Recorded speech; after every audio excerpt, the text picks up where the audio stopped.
My name is Isabella, 30 years old, a software engineer at a tech company in Austin, Texas.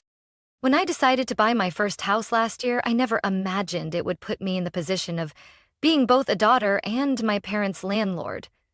My parents, Patrick, 62, and Joanne, 59, are retired teachers who had spent nearly their entire lives in the suburbs of El Paso. But after retiring, they said they wanted a change of pace, to live closer to me and enjoy the energy of the city. I thought, why not? With an annual income of over $140,000, I could handle it. And honestly, it brought me peace of mind knowing my parents wouldn't have to worry about rent or bills in their old age. I'm an only child. They sacrificed so much for me. Now, it was my turn to give back. So, I bought a 3-bedroom house in the South Congress neighborhood. Not a mansion, but spacious enough, with a small backyard and a living room large enough for family dinners. The master bedroom was mine, of course. I was the one covering the entire mortgage, utilities, internet, groceries, cleaning services, basically everything. I turned the second room into a home office. Since I work remotely about 80% of the time, I needed a quiet, tidy space where I could focus. I set it up with 2 large monitors, an ergonomic chair, a soft desk lamp, and a small bookshelf with a few machine learning texts.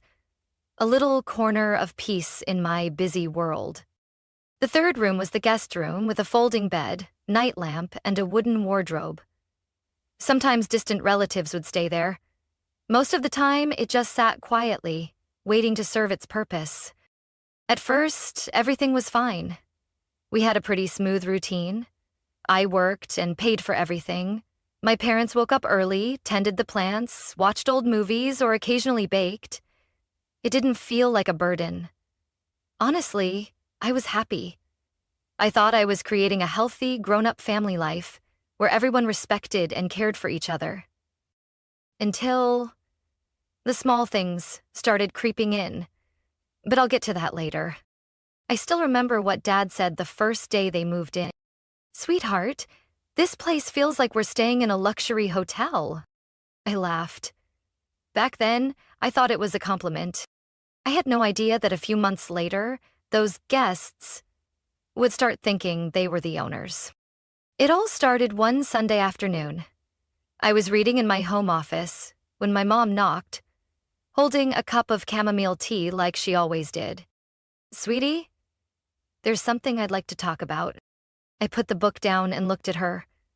There was something in her expression. Not exactly worried, but not her usual light tone either. "Your sister, Ashley, remember? She and her husband are having some trouble in Denver. Mark's company, her husband's, had some layoffs, and she's 5 months pregnant." I nodded. I had known Ashley was pregnant for a few weeks, but this was the first time anyone mentioned they might come to Austin. "Okay, so what about it?" I asked, a bit tense. I was thinking, maybe they could stay here for a little while, just a few months, until Mark finds another job. I gripped the teacup a little tighter. My heart skipped a beat. "Where exactly were you thinking they'd stay?" "Well, probably the guest room." Mom smiled nervously. "Or, if you wouldn't mind rearranging a little." I swallowed hard. "Mom, this is my house, and something this important, you should have asked me first."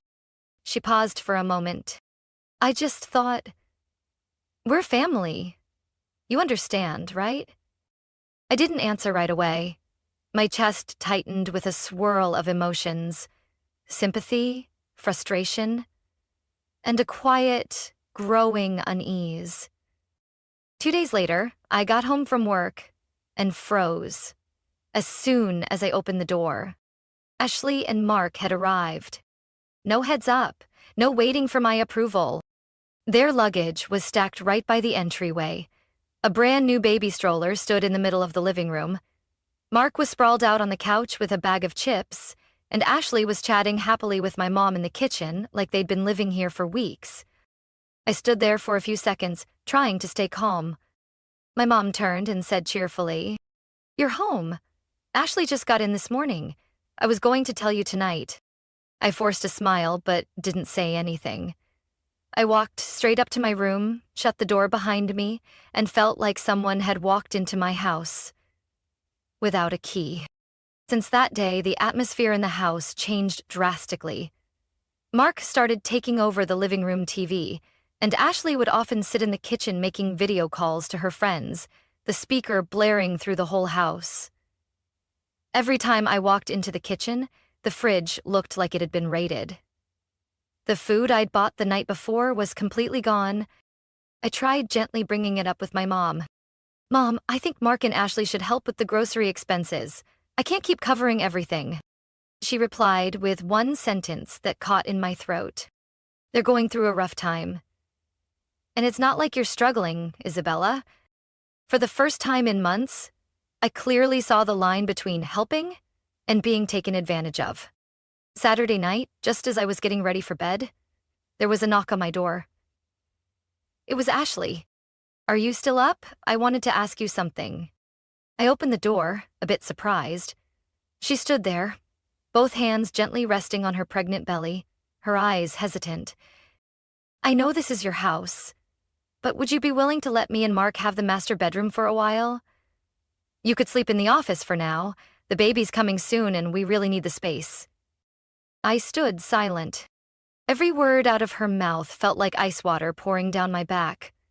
That room was the only place I could find peace. And now, they wanted it. I took a deep breath. "Ashley, I think you're crossing a line."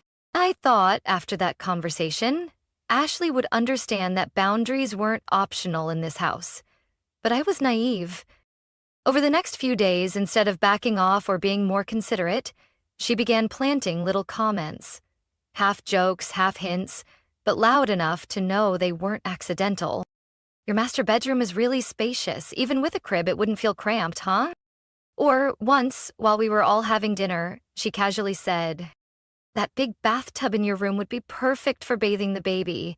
The guest room just doesn't get enough sunlight." I looked at my mom, hoping she would cut in or say something. But she didn't. She just smiled, added some greens to Ashley's plate, and changed the subject. I felt like I was living in a play, where the other three already had their lines, and I was the only one who didn't get a script. The following Monday, I had to be out all day for a client meeting. Usually I work from home, but that day I had a big presentation, so I left early. Everything in my room was still in place. I locked the door like I always did. But in my rush, I forgot to slide the extra bolt from the inside. I came home around 6 p.m. and immediately felt something off. The hallway lights were dim. The TV was on in the living room, but quieter than usual. As I climbed the stairs, I froze halfway up. One of my small dressers was sitting out in the hallway. My heart skipped. My pulse pounded as I rushed to my bedroom door. My hand trembled as I grabbed the knob. It wasn't locked. I pushed it open, and I froze. All my bedding was gone. A newborn crib was sitting in the middle of the room, and on the wall were a few ultrasound photos taped up. My vanity had been shoved into the corner. The closet doors were flung wide open, and most of my clothes were no longer on the hangers.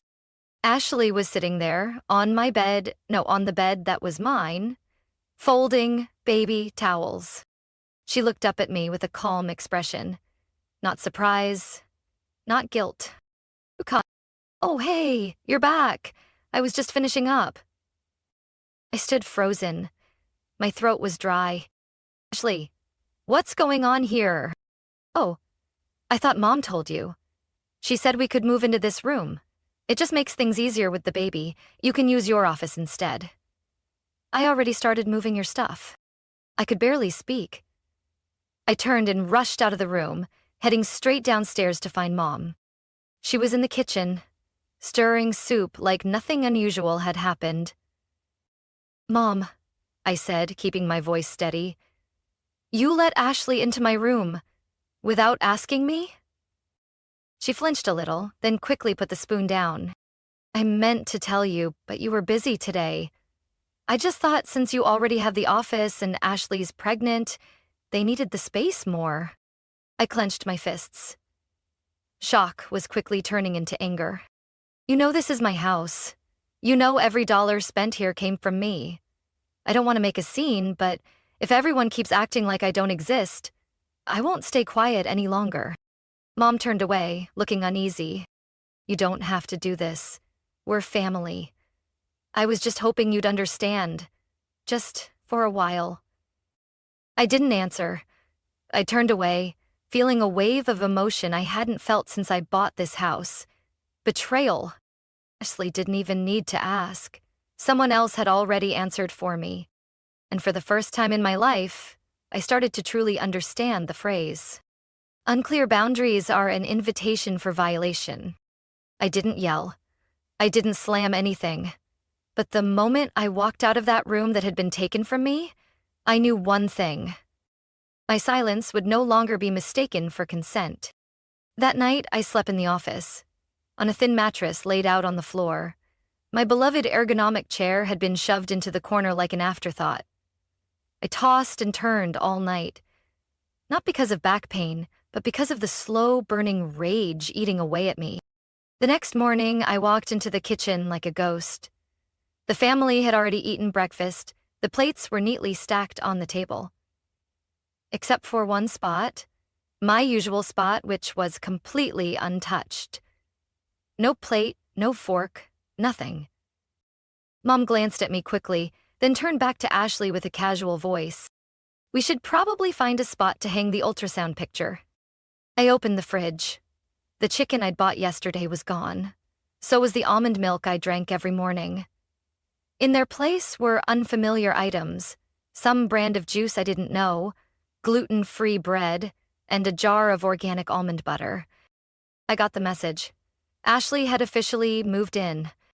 I stood there, one hand on the fridge door, the other clenched tightly.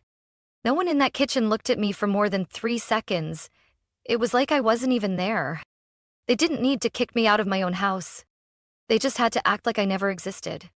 That night, after eating a cup of instant noodles in the office, I opened my laptop and started typing.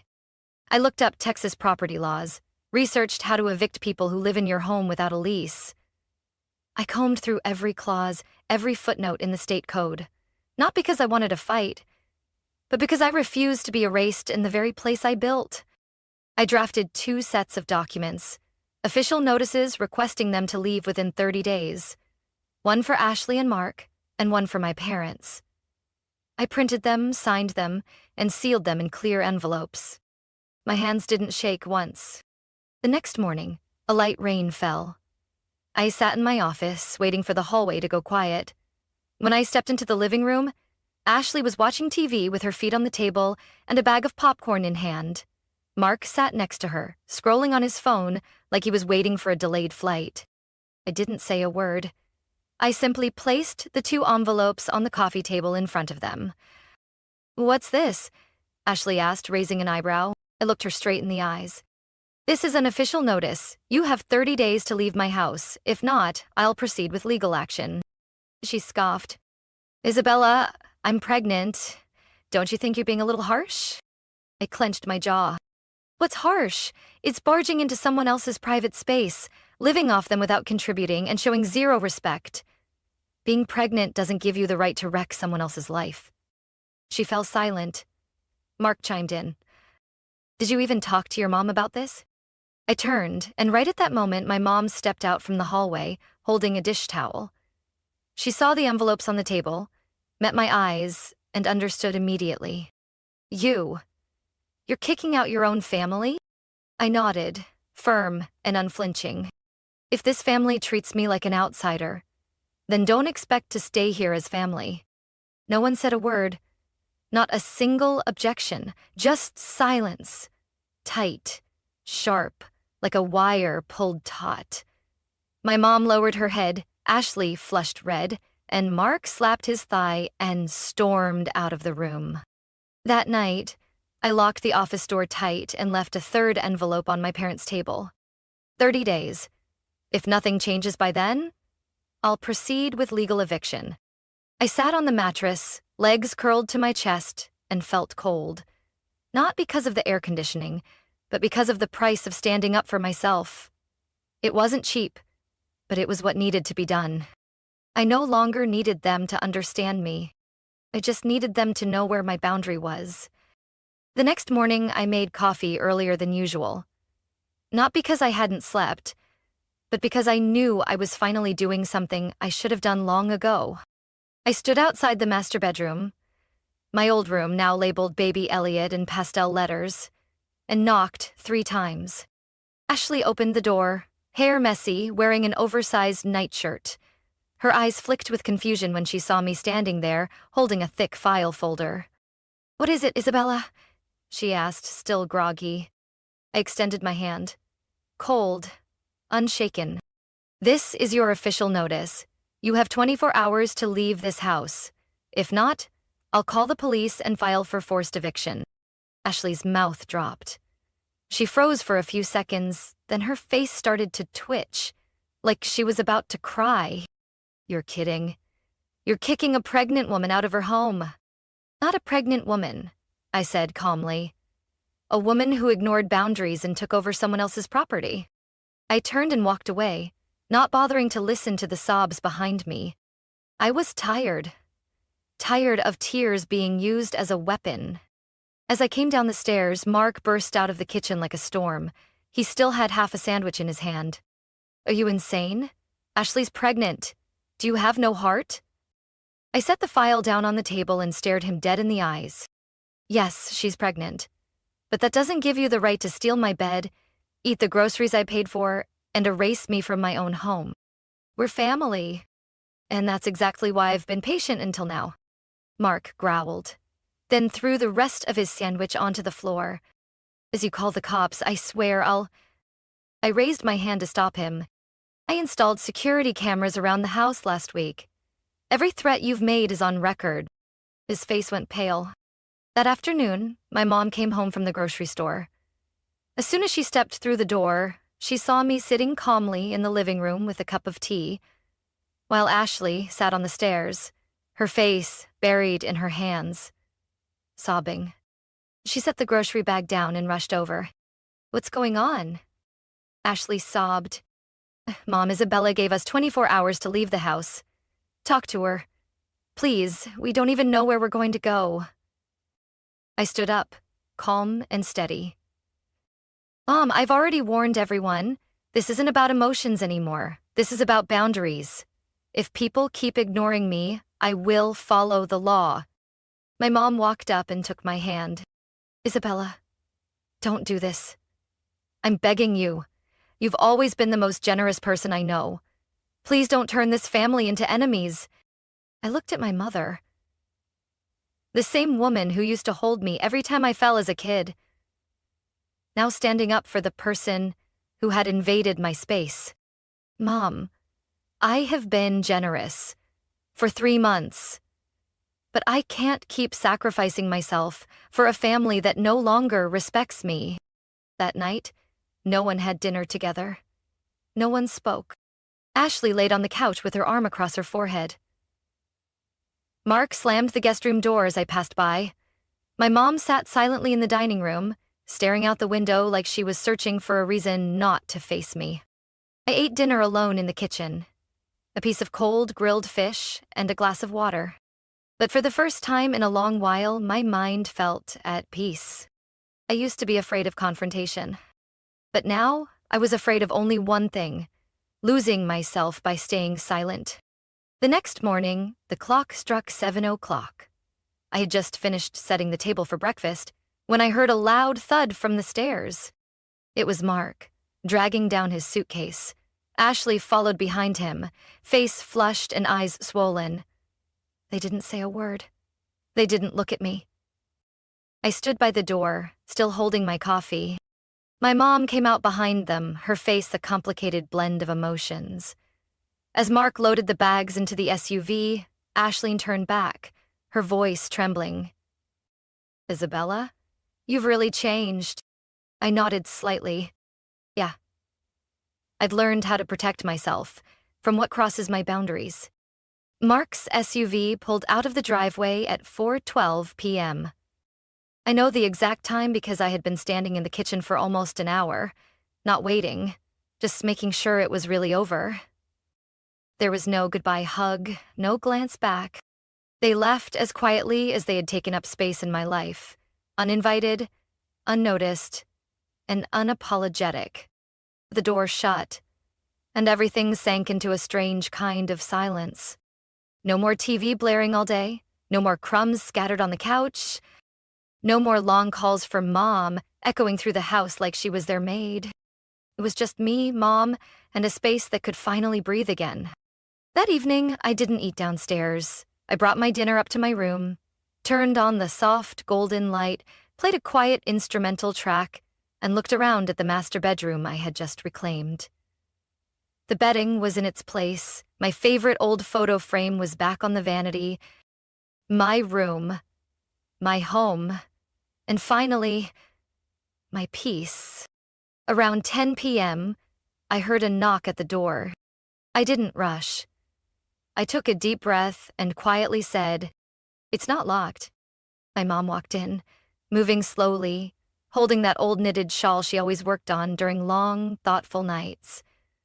She sat down on the edge of the bed, silent for a few minutes, as if unsure where to begin. "Are you still angry at me?" she asked, her voice raspy. I looked at her. That familiar face today seemed tired. Not from age, but from the weight of realization. Not angry, Mom, just disappointed. She nodded, eyes fixed on the floor. I thought helping one of my children was the right thing to do, but I forgot that when you protect one, you might end up hurting the other.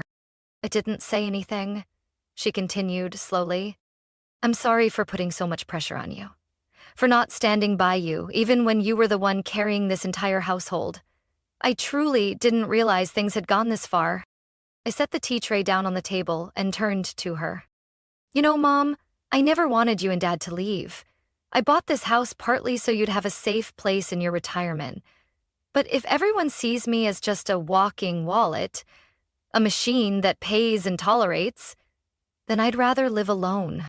She stayed quiet. Then after a moment, she softly said, "From now on, I won't let that happen again. No one will make decisions on your behalf, I promise." I looked into her eyes. For the first time in a long while, I heard words that felt like they came from her heart. I nodded. We can still live together, but there need to be clear rules, boundaries, respect, and no more assuming that my silence means agreement. I understand, she replied, her voice gentler. And I'll talk to your father. We won't let you carry this alone anymore. The next morning, as I walked downstairs, something small nearly made me laugh. A handwritten note left on the dining table. In my dad's sloppy handwriting, it read, "Have you had breakfast, sweetheart? Your mom made pancakes. There's orange juice in the fridge." Dad, no explanation was needed. I knew they were trying to change. And I would give them that chance, because deep down, I never wanted to lose my family. Only this time, I would draw my own line. The day Ashley left, I thought everything would end. But it didn't. Everything simply started again. Only this time, more honestly, more right. I'm not someone who enjoys winning arguments. I never wanted to come out on top against anyone in my family. But eventually, I realized some victories aren't about fighting. They're about keeping yourself from being swallowed by something that no longer feels right. I didn't feel good drafting eviction papers for my pregnant sister. But I knew that if I didn't, I would become someone even I couldn't respect anymore. Respect, like love, can't survive without boundaries. A week later, my mom came into my room one evening, carrying an old photo album. We sat on the floor, flipping through the pages. Me as a little girl in a red t-shirt, sitting in her lap. Dad teaching me how to ride a bike under the Texas sun. Ashley and me in a Christmas photo, when I was 10, grinning beside a paper tree. We didn't say much. But the way Mom looked at those photos, the way she gently turned each page like she was afraid of tearing the past, told me everything. She was starting over, just like I was. I softly said. Don't want to be apart from this family. I just don't want anyone in this house to have to trade away their self-respect just to be called family. Mom was quiet for a moment, then reached out and held my hand. From now on, no one will have to trade anything. I promise. I don't know what the future holds. Maybe Ashley will never text me again. Maybe Mark will always think I was selfish. And maybe, someday, the three of us will sit down, three people who once hurt each other, and finally understand. But whatever happens, I'll be the one who sets the boundary. Not to build walls, but to leave space for kindness to breathe. Because after everything, I've come to understand something deeply. Family isn't a place where people get to hurt each other without consequence. Emily, if it can't heal, should at least never be the source of deeper wounds. That night, for the first time in weeks, I turned off the light, set down my phone without checking for messages, and didn't toss and turn over the past. Lie still in the dark, no sound, no need to explain. I knew I had made the right choice. And even if I had to face the hardest thing of all, standing up to control from the people I love most, I would do it again if I had to. Because in the end, freedom doesn't begin when we walk away. It begins the moment we dare to stay and say, that's enough. Isabella's story isn't just a family tragedy. It's a powerful reminder that kindness without boundaries becomes an open door to exploitation. In real life, sometimes the people closest to us can hurt us the most, especially if we don't know how to protect ourselves. Speaking up, even when it's hard, is the first step toward reclaiming respect from others and from ourselves, because true family cannot exist without fairness and clear limits. What do you think about Isabella's decision? Would you have done something different in her place? Share your thoughts below. And don't forget to follow the channel for more deep, thought-provoking stories about family, boundaries, and real-life relationships.